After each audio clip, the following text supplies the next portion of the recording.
And we now bring in the 69th all-time leader on North Carolina's steals list, Armando Bacot. All right. I know I'm burying the lead here. The all-time leading rebounder in North Carolina history, Armando Bacot. Congrats, my man. Congrats. Thank you. I appreciate it.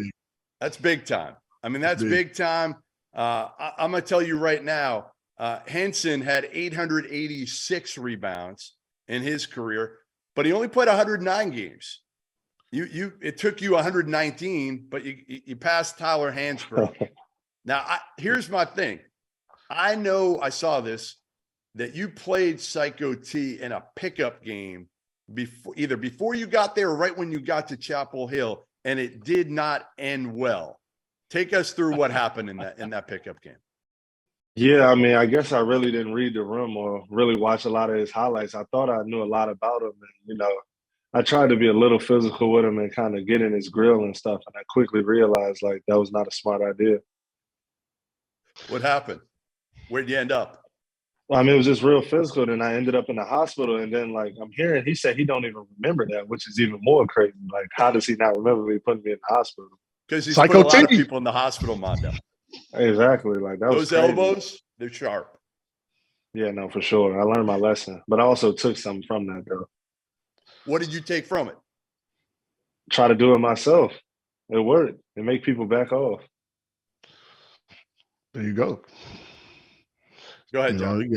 I was saying you got to stay physical. Those, like you said, the summer pickup games that obviously you played and I played in, those are kind of like sparring sessions, man. Like, you know what I'm saying? Like you get to go against the pros, you get to go against the older guys and see how you stack up. And it's always competitive, with the former players and the pros and the older guys like that. So that was probably one of the best things that could happen for him early, just to go against that physicality. Look, bro, if you go in chest to chest with T hands, I promise you, anybody in college basketball is not a problem. So exactly, that was probably good 100%. for him. Yep, 100%. I think it was like one of those things. Big fella, you guys are sitting right now. You're sitting 6-3. We know Clemson's 2 games clear. Virginia's 1 game ahead of you guys. Have you now? The focus has come to you. It's playing through you. I think RJ has picked it up where you got guys back. You're healthy now. Your team's healthy now. Do you see you guys repeating last year's performance as far as just this thing taking off? Well, I mean, that's the goal. That's what I would hope. I mean, I think we kind of like at that same point as we were last year, but I think now we kind of have some like hindsight on what to do and what not to do versus last year. We were just kind of freestyling and just seeing where it would take us. And I mean, I think now we're taking a lot of good strides. I just think now really we just can't take a deep breath because still a lot of basketball left to play. And I mean, you're seeing it every day in college basketball. Like any team can be beat, and it's so wide open this year. So really, I think just with us, and I mean, even all teams, you look at Duke losing it today to Virginia Tech, you just got to just keep getting better and better and just not taking a deep breath versus anybody. Question. This is what I want to know because I haven't had Hubert. So what are some differences as far as like, Coach Davis and Coach Williams as far as maybe in like, the halftime speech where you guys aren't playing well, and what are kind of some of the differences in coaching styles that you think, that you kind of can see with those two? Yeah, well, I mean, I would say on the court, really, like the halftime speeches for both of them is still like real fiery, and they definitely get out there. It's just obviously Coach Davis, he doesn't curse, so that's one of the big differences. But X's and O's, I mean, you see we do a lot of more like 4-on-1 end, which is a lot different from how y'all played. And we like to ice the screens versus hedging. That's the main thing. Off the court is where you see a lot of differences. We don't got to wear them big suits, those oversized Wilson suits. Hey, yo, I had one suit. Come on, in college, I had one suit.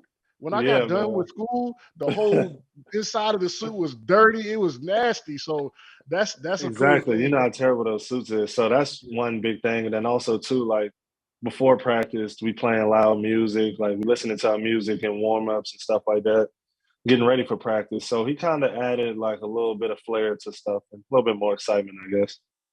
Hey, Mondo's got more than one suit because of NIL now. All right. Yeah. He's got a whole closet. Shoes. Right? He got the Hey, whole bag what's now. what's been the best part of NIL, and how has it positively affected you, and how has it maybe negatively affected you in a way? Yeah, well, I mean, I'll say some of the positives, obviously, is just the amount of money that you're able to make. I mean, that's just me being completely honest, but also, too, just the philanthropic part of it, just being able to give back to different organizations and being in that position earlier than I would have expected to be able to just impact lives and through just the different organizations I work with. That's been a great part about it. And I mean, I guess some of the negatives have been just like how you just see how college basketball is. I mean, North Carolina isn't one of the schools to where like they have the NIL packages and stuff like that, but you see it with schools like that's something that they're offering to people. So I think that has just made college basketball so crazy. And I mean, honestly, I think that's why you see a lot of different upsets and things like that just all in college basketball, because you got all these guys transferring and you really don't know how they may fit in this different system. And I mean, like you look at the rankings from early on in the season, a lot of teams that nobody even knew was going to be good ended up being good because some guy got out of this system and went to a different system and ended up being great. And there's so many different transfers, and you don't really know who's good and who's not until the season really gets going. Are you gonna really get up here and say North Carolina don't have no NIL money, or they're not giving it up? Like, come, are we really gonna sit here with both of you guys? Hey, Armando, look, I don't even got want you on to. this. That's a fact, man. They just had the banquet. We're Hey, getting it together, Hey, bro. Armando, I we figured it out. will ask you this, Armando. Serious question. Who's going to help you at the end of the year make a decision? Because you got a serious decision to make about whether you're going to come back to school or Yeah. NIL opportunities. Yeah. So whether you decide, I'm not asking you to announce that or make that decision now, Mhm. but who would be a part of your inner circle that'll say, you know what, we can come back? Or it is, and I'm not even saying Carolina. You can go anywhere. Somebody could just say, hey, Armando, come play for us. I got $3 million for you or $2 million for you, whatever. Who's going to help you make it? Because that's a serious conversation, depending on where you're drafted, you know, where it is. And then somebody's coming back and offering you significant amount of money. Yeah, I mean, I would definitely probably just say my mom and dad, just really seeing, does it make sense for me to leave or not? Really just weighing out all those options. That'll be really the main thing for me. Is there a chance? Are you saying there's a chance? I doubt it, but you just never know. But I really do doubt it. But you never know. I love you, Mondo, because Don't let Jeff set you up, Mondo. Don't let Jeff look at. listen, Come on, man. But no, that's a fair question though, because seriously, No, I mean it's a fair question. Because he knows, all seriousness aside, all jokes aside, if I come to you next year and say, hey, come to my school and I'm offering you $3 million, you got to take me seriously. Like, that's not something you can just leap of faith and be like, oh man, I'm gonna put my name in the draft and just see where it goes. You got to say, you know what? I can do that again next year. Let me go get this dub again. Let me go get this 20 and 15 again, and this 2 to 3 mil. I mean, that's just fair. That's what I would tell you if you was mine. I can't imagine anybody else telling you anything different. I mean, that's definitely fair to say. I wouldn't deny that. All right. I love Mondo. I said this to him last year during the Final Four. There's nobody more honest than Armando, and he's been. I mean, listen, when I got up and took the microphone last year at the Final Four, the look he gave me, because I called him soft at the beginning of the year, and he was waiting, and he did it in the classiest way you could possibly do it, where he was looking at me, smiling, and being like, "Yeah, I was waiting for you. I was waiting." It was something out of a movie, man. I promise you. It was like, as soon as you said it, I swear it was like one of those things where I'm like, one day I'm gonna see him at the Final Four, and then like this will happen. And it actually happened. That's the crazy part about it. Like Hubert and then really I saw played you, and it was that. great. Hey, Hubert really played that clip of me saying you guys were soft. 100%. Like it was no pregame speech. It was just that video. So I mean, like I told you before, we definitely got to tip our hats off to you. I don't know. Shout out, Jeff. You probably called me. You probably called me a lot of names. Oh yeah, 100%. But I mean, at the time, you probably were right, and I mean, you kept it 100. You didn't beat around the bush, and there was honesty behind it, and I definitely respected that. No, you guys were hard to watch. You were hard to watch early in the season, and then you became so much fun to watch, Mondo. But I thought you reverted back somewhat this year in Portland.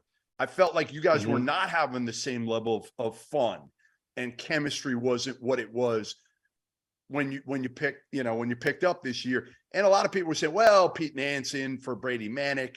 but I thought there was more to it than that. Do you feel like that was a part, looking back on it now, earlier this season, that maybe you guys just weren't clicking like you were last year, having as much fun? Yeah, I mean, I think we definitely just weren't clicking. I mean, I was not playing my best brand of basketball, and that was a huge thing for us, and we weren't hitting shots. And I mean, you look back at it, I think it was 2 games against like Alabama and Iowa State, and they both 2 top 15 teams right now. I mean, we played them close, and we weren't even really playing our best brand of basketball. So, I mean, it was some encouraging things that we took away from that, but it also was a reality check for us too, I would think. How's your Question health? about the go ahead. Yeah, Marcy. I mean, right now I'm feeling better. Ankle getting a lot better, shoulder getting better, so definitely trending up, which is good. Question about the travel earlier in the season, because I was always curious, because I feel like a college team are traveling a lot more than we used to, like going out Mhm. west. Was that kind of a factor to y'all traveling, getting in late, and having to kind of deal with that more so than you had in your career maybe early on? Yeah, well, I mean, Portland definitely was a different experience because we were out there so long, and I mean, to be honest, it wasn't like too much to do in Portland. It was definitely like It a little ain't bit nothing to harder. do in Portland. It ain't too much. It's nothing to do. Hey, welcome to Yeah, the it's NBA. definitely a different area. It was a little tough out there. I ain't gonna lie. No, I'm with you. There were like tents on every corner. It was sad. It was almost Hmm. honestly a little bit of a sad sight to look around in Portland and see what that city had become after the pandemic. It wasn't, Hmm. honestly, it was tough to watch. All right. So, hey, February 4th, I'm going to leave you with this. I'm leaving Charleston, and I did it on February 4th. All right. So I've been here for 6 weeks, and I extended it till February 4th so I could drive up and catch Hmm. that Carolina Duke game at Cameron that I saw last year. That was the game that changed your season. Yeah, I remember seeing you there too. What's that? I said I remember seeing you there too.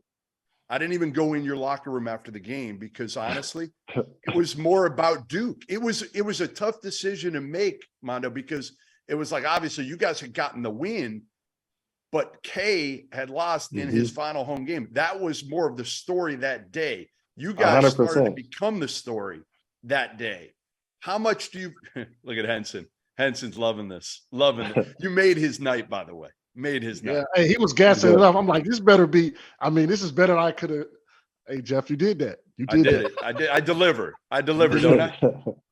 But how much will this February 4th game, again, even though maybe you guys aren't what people thought you'd be at this point in the year, Duke isn't what we thought they'd be at this point of the year.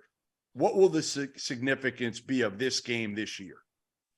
Oh, it'll be huge. It'll be, I would think, one of the biggest games in the rivalry just because it's the new episode of it.